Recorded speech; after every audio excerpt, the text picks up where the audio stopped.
As many fans of this channel know, I am African, and I grew up in Africa. It is easy to believe that you're destined for poverty, and yes, most people from poor countries believe that. However, when I was around 17, I started questioning such assumptions, and the reason for my different opinions is because I often see rich people even in my country. But there are some other explanations for the reasons why some people are rich in poor countries. It may be that these people do ugly or illegal stuff.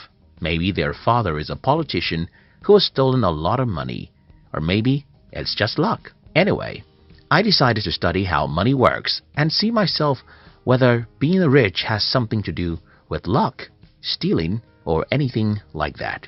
By age 20, I already knew the formula of wealth creation, and I was ready to follow such formula.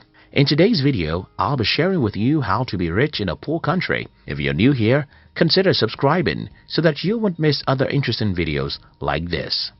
Riches has no home. In his book, The Science of Getting Rich, Wallace D. Wattles provoked us to think about something very important. He asked us to stop thinking about poverty as though it caused by certain geographical location, but because if poverty has something to do with a particular geographical location, then certain people in certain geographical locations will be poor, while everybody else will be rich. But that's not so.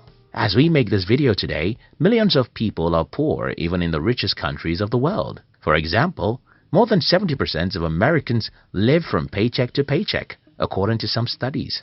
And think about this, many people even in the poorest countries of the world are very wealthy. What does this tell us? I think it's very simple. Money doesn't have anything to do with where you live. But there's another problem here. If money doesn't have anything to do with where you live, then why do we have more poor people in certain continents than others? Why do we have more poverty in Africa and Asia than in Europe or America? I think I have an answer, and that has to do with conditioning. Like begets like. The story was told about a farmer who brought an eagle's egg from his farm. When the farmer got home, he added the 3 eagle eggs with his chicken's eggs, and his chicken hatched the eggs with hers. Many months after the little eagles have been hatched, they are there right with the chicks, eating everything the chicks were eaten, walking around the way the chicks walk around and having the same aspirations like those of the chicks. These 3 eagles grew up and lived their entire life just like chickens. They never flew or dared to live like an eagle. I'm sure that you will believe this story easily because it happened in the kingdom of the birds. Well, like those eagles, like always begets like, even amongst human beings. So, what happens in poor countries is that when you're 7 years old, you'll notice that everyone around you is poor. And not just that these people are poor, they always blame someone else for their poverty. At age 7, you may not understand these people, but by the time you're 17, you're already successfully initiated into their evil world. What then happens is that as a young adult, whether you listen to your father, your mother, your uncles or teachers, everyone is blaming someone else for their state of being poor. It doesn't matter how strong you are, the natural thing to do is to become like these people. By the time an average human is 21 in a poor country, he has started thinking that the reason why he is poor is that the government or devil makes him poor. From this point, you can see how easy it is for these people to be poor and also make their children poor.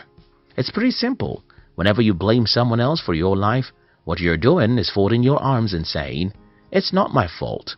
Let the man who causes man's poverty to come and make me rich. It's not my fault. Let the man who causes poverty to come make me rich." So the number one reason why most people are poor in poor countries is that everyone around them is poor when they are growing up. These people would not have become poor solely because everyone is poor. It's even worse because most poor people blame someone else for their poverty, and then they successfully teach their children to learn how to blame others for their lives. They have successfully destroyed such children's lives because they too will grow up not taking responsibility for their lives. The other problem about growing up in a community where everyone is poor is because you will never have any worthwhile mentor. Because everyone is poor, their advice will just lead you to where they are, and that's not where you want to be. For instance, I had to stop taking advice from everyone in my family when I was about age 19. The reason I stopped taking advice from these people is that all their advice is very bad, and they think their advice is the best. For example, my family members advise me to get a university degree because if I don't have a degree, I cannot be successful in life. They advise me that it is good to work for a bank, while I think it's better to build a bank.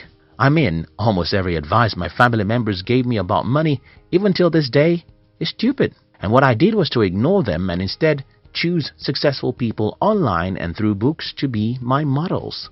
Not everyone can do what I did. In fact, not everyone will ever have the insight into the fact that your poor uncles and parents had given the wrong advice about money. And that's a major reason why most people in poor countries are poor. The strong exploit the weak. When I claim in this video that one of the reasons why most people are poor in poor countries is because they have poor mentors, someone will ask me, okay, who made the first man poor before he became a mentor for others? This is a good question, and the answer is in the fact that the world is a jungle where the strong eat the weak. Most of the years of our existence as humans are filled with battles between nations. We should also remember colonization and exploitation from one country to another. All these battles would not have left some countries poor if not because they are not physical battles. Think about it, as you would think about rape. When a man rapes a woman, he thinks it's just a physical act, but for a woman, it's spiritual and emotional. And though the act of rape can happen in 5 minutes, the victim can live with the pains for 50 years.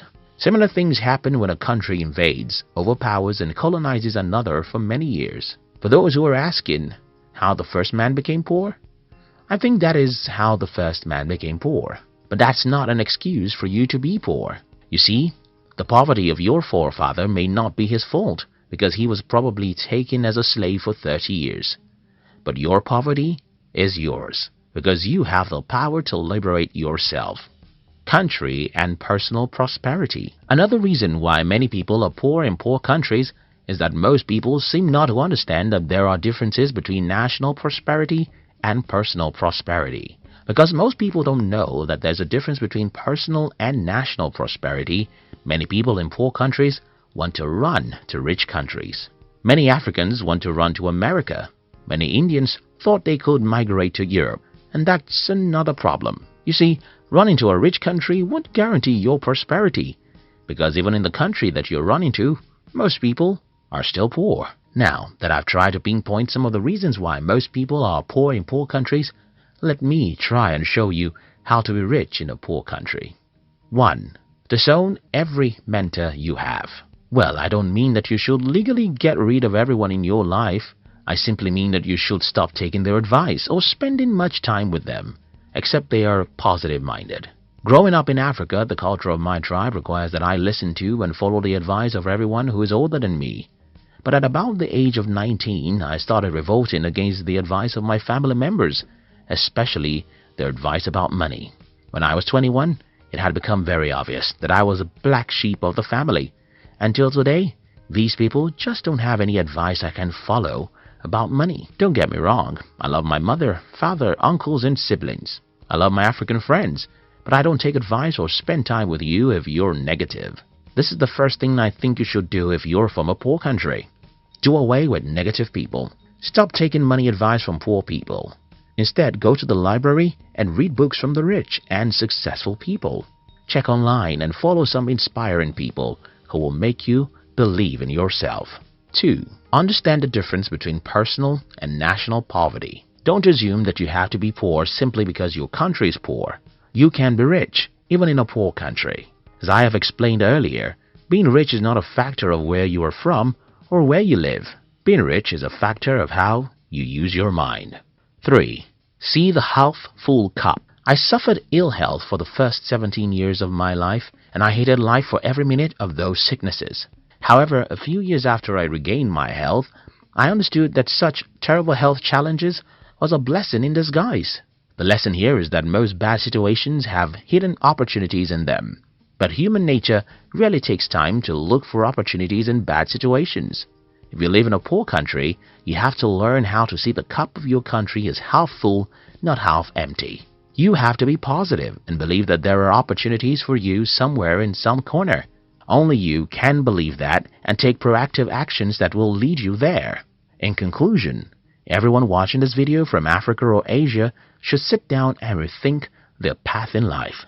We should stop being negative about what is possible for us. We should believe in ourselves and pursue really big dreams. We should understand that money is not a product of any geographical location, but the product of our mind. I hope this video helps someone. Thank you very much for watching our videos. I'd like to give you another interesting video for you to enjoy next.